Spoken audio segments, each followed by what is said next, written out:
Hi everybody, welcome to lesson 3 of Enquiry for term 4. It should be Wednesday the 24th of February, I hope. Okay, I'm going to share my screen and go through with you what today's lesson is all about. No, wrong one. So many PowerPoints open. Okay, so what is history? We said on our title page day, first day, that it will be a history topic. We will be being historians.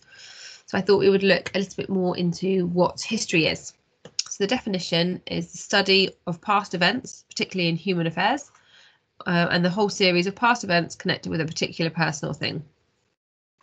So we're looking into the past, we're looking at what happened, what people did.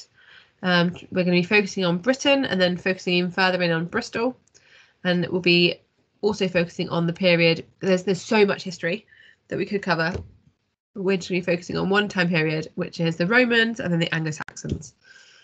So history looks at who? Human beings. We study people's lives. We'll be focusing on the lives of Bristol and Britons and Romans and Anglo-Saxons. When? Looking into the past, we study things that have happened before us. And what? We'll be using evidence or sources that say something about the past. So we've already talked about primary and secondary sources. History is a study of people and events of the past. History explores how things change and how things stay the same. History helps us to understand the present, because thinking about why something's happening now, we need to look at what's happened before. We'll be using or looking at artifacts. Depending on what time period you're looking at, if you're looking at more a recent time period, there's going to be more artifacts still available. If you're looking at a time period from a very long time ago, you might have to just look at pictures of artifacts, because it might be that they don't exist anymore. They might have broken, they might have fallen apart, they might have rusted or not been looked after over the time, over lots of time. So here are just some examples of artifacts from lots of different time periods. And if you go to something like museums all around the world, they quite often have artifacts of different time periods where you can actually see them, but they're behind cases so that they are looked after. Right then, what does a historian do? There's lots of information on this page, lots of pictures, lots of bits and pieces. So just take a couple of minutes to have a look at what there might be.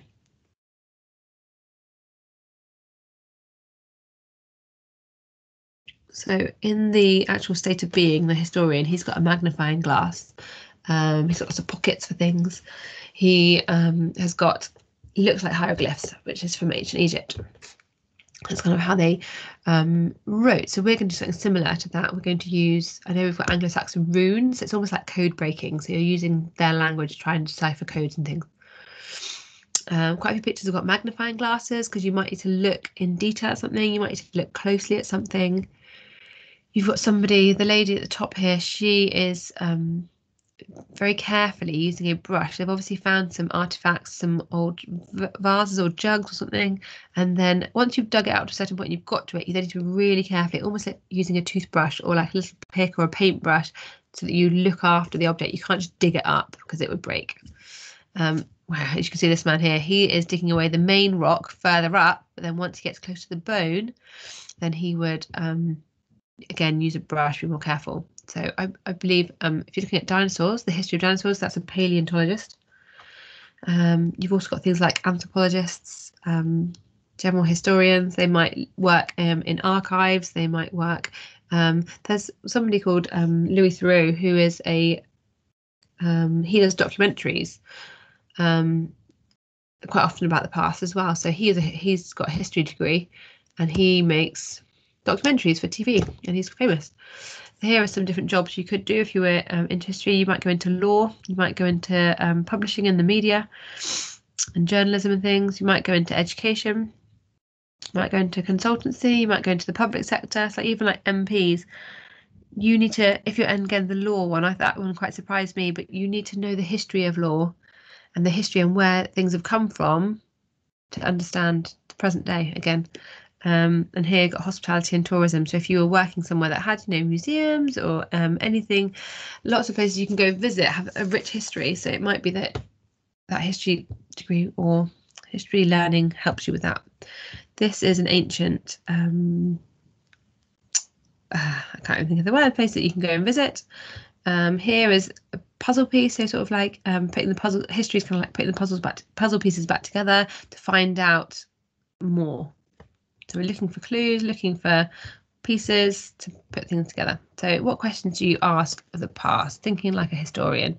So cause and effect. What were the causes of past events? What were the effects? Who or what made a change happen? Who supported change? Who did not support change? Which effects were intended? Which effects were accidental? How did events affect people's lives, community, and the world? Then we've got change and continuity. What has changed? What has remained the same? Who has benefited from this change? Who has not benefited, and why? Turning points. How did past decisions or actions affect future choices? How did decisions or actions narrow or eliminate choices for people? How did decisions or actions significantly transform people's lives? Using the past. How does the past help us make sense of the present? How is the past similar to the present? How is the past different from the present? How can we learn from the past? And through their eyes, how did people in the past view their world? How did their world view affect their choices and actions? And what values, skills, and forms of knowledge do people need to succeed? So these are all sorts of questions that you might be asking, things that you're finding out. Now, a historian, I've tried to then link our school values and think about how does that affect a historian. So respect. You need to respect history, respect artifacts, respect different cultures, and respect different beliefs. Responsibility. Responsibility to find out the truth, to tell the story of those before us. Resilience. Imagine digging out this dinosaur. Imagine how long that would take. It's in rock.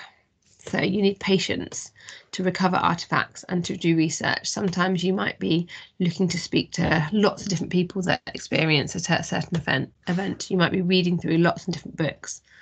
So it takes time. You need to have patience to do that. Collaboration. You might work with lots of people. I've got a typo there again. Work with people from all over the world. Right, to listen to people's experiences. If you are meeting some people who have got a first-hand account of something that has happened, you need to listen to them and take all that information in. So you'll be working with people. You need to be curious. You want to explore the world, to ask questions, want to know more, and look for clues.